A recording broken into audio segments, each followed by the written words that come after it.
Hello दोस्तों, कैसे हैं आप सब। आई होप कि आप सब बढ़िया होंगे। तो दोस्तों मैं आज आपके सामने हाज़िर हूँ CU8 के बारे में कुछ बातें बताऊँगी आपको, ऐसी बातें जो कि जानना आप लोगों के लिए ज़रूरी है। और आप लोग, ये मेरा ओपिनियन है, एक्चुअली मेरा ओपिनियन है, मेरे सोचने का तरीका है कि CU8 कैसा है, CU8 से हमें क्या फ़ायदे हैं, CU8 से हमें बहुत सारे बेनिफिट्स मिल रहे हैं। तो वो मैं आपको बताने वाली हूँ आज। और आप लोग कमेंट सेक्शन में आप लोग ही मुझे बताइएगा कि क्या CU8 सही है, क्या CU8 लागू करके सही किया गया है। तो आप लोग ये चीज़ मुझे कमेंट सेक्शन में बताइएगा। लेकिन उससे पहले आप ये वीडियो देख लीजिए मेरी, जिसमें मैं आपको बताने वाली हूँ कि CU8 के क्या क्या बेनिफिट्स है। और अगर आपको ये बेनिफिट्स सुन के अच्छा लगा तो मे भी आपकी राय बदल जाए, इसलिए मैं बोल रही हूँ कि वीडियो देख करके ही आप कमेंट कीजिएगा कि CU8 क्या है आपके ओपिनियन में। तो चलिए दोस्तों, वीडियो को स्टार्ट करते हैं। तो सबसे पहले कि CU8 का देखिए, मैं सबसे पहले बात करने वाली हूँ कि आपका ऐसे यूनिवर्सिटीज़ का जो एंट्रेंस एग्ज़ाम खुद का नहीं लेती थी, मेरिट लिस्ट पर 12th के एडमिशन लेती थी। तो उस टाइम क्या होता था कि 98% CBSE वालों का आ रहा है, 99% आ रहा है। और जो अदर यूनिवर्सिटी के लोग हैं, लाइक UP बोर्ड है, बिहार बोर्ड है, उनका उतना परसेंटेज नहीं आ पाता था।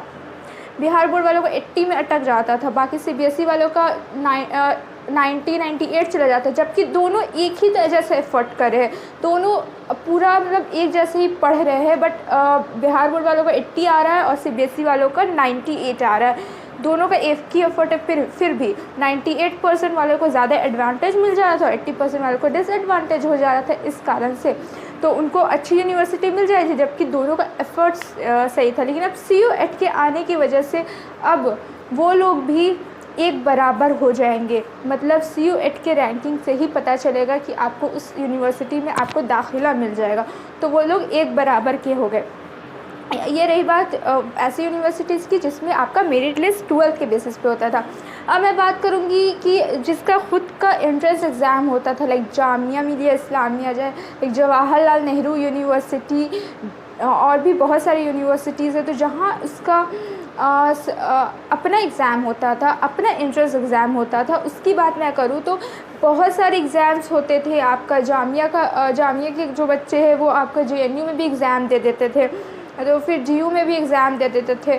तो क्या होता था, इससे बहुत सारे एग्ज़ाम्स का प्रेशर, स्टूडेंट्स पर तो प्रेशर है ही, साथ साथ पेरेंट्स पे भी स्ट्रेस है। इतने ज़्यादा एग्ज़ाम्स है और तो स्ट्रेस तो होगा ही, फिर पैसे का खर्च, सबका फॉर्म अलग अलग फिलअप, तो बहुत ज़्यादा खर्च होगा। और कॉमन यूनिवर्सिटी में क्या हो जाएगा, कॉमन यूनिवर्सिटी एंट्रेंस टेस्ट में क्या हो जाएगा कि आपको एक ही फॉर्म फिल करना होगा और फिर आप उससे यूनिवर्सिटी को वो उसका फ़ायदा आपको हो जाएगा कि आप फिर उसके बाद आपको एक ही फॉर्म फिल करना होगा। उससे आपको पता चल जाएगा कि आपकी मेरिट क्या है।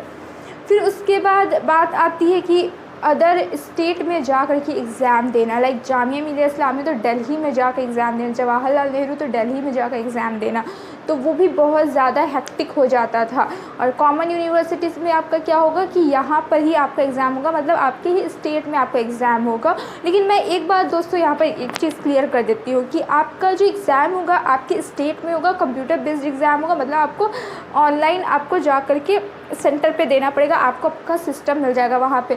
लेकिन यहाँ पे स्टेट वाली जो बात रही, तो एक चीज़ यहाँ पे मेंशन की गई है चेयरपर्सन द्वारा कि आपका जो 10 अगर बच्चे या 20 बच्चे, जितने भी बच्चे, मतलब मैक्सिमम जो बच्चे नहीं हुए जिस स्टेट के CU8 नहीं देने वाले हुए, तो वो स्टेट में एग्ज़ाम नहीं होगा, मतलब आपको दूसरे स्टेट में जा कर के देना पड़ेगा। लाइक अगर मैं फॉर एग्ज़ाम्पल दे दूँ कि अगर आप पटना के हैं, ठीक है, तो पटना में 10 बच्चे से ज़्यादा CU8 का एग्ज़ाम दे ही नहीं रहे, लेकिन ऐसा होने वाला नहीं है फॉर श्योर। लेकिन ना, जैसे मैं मान लेती हूँ कि पटना में है 10 बच्चे से ज़्यादा CU8 का एग्ज़ाम नहीं देने वाले, CU8 से ज़्यादा 10 बच्चे ने फॉर्म नहीं फिल किया, तो वो क्या होगा, उस कंडीशन में आपका पटना में एग्ज़ाम नहीं होगा, आपको फिर अदर स्टेट में बुलाया जाएगा, अदर स्टेट में जहाँ पर लाइक पटना ही के आसपास वाले कोई स्टेट में बुलाया जाएगा, तो ऐसे होगा। तो उसके बाद हम बात करते हैं कि सिलेबस के बारे में, कि सिलेबस आपका 11th एंड 12th का नहीं आएगा, सिर्फ 12th का आपका सिलेबस आएगा। तो जो सिलेबस का बोझ होता है ना, वो ख़त्म कर दिया गया है यहाँ पर CU8 में। तो सबसे बड़ा जो एडवांटेज है वो सिलेबस का कि आपका सिर्फ 12th का आएगा। और आज ही ट्विटर पे ये ऑफिशियल अनाउंसमेंट हुई एक्चुअली, मैं कह सकती हूँ चेयरपर्सन के द्वारा, कि उन्होंने बोला है कि 12th का ही सिर्फ सिलेबस आएगा। लाइक जेई और नीट में 11-12 का जैसे आता था तो वैसे नहीं आएगा। CUET में सिर्फ और सिर्फ 12th का आएगा, ओनली 12th। तो यहाँ पे जो कन्फ्यूजन हो रही थी ओनली 12th का क्या मतलब, 11 एंड 12, तो 12th का ही सिर्फ आएगा सिलेबस। तो आई होप कि ये सब आपके लिए बेनिफिशियल हुआ होगा। अब आप मुझे ओपिनियन अपना बताइए कमेंट सेक्शन में कि आपको क्या लगता है, CUET लागू करना सही था या गलत था। तो ऐसी वीडियो के साथ फिर मिलती हूँ, तब तक के लिए अच्छे से पढ़ाई करते रहे और इस चैनल को सब्सक्राइब कर ले मेरे साथ जुड़ने के लिए। तो फिर मिलते हैं अगली वीडियो के साथ, तब तक के लिए अपना ध्यान रखिए और अच्छे से पढ़ाई करते रहें।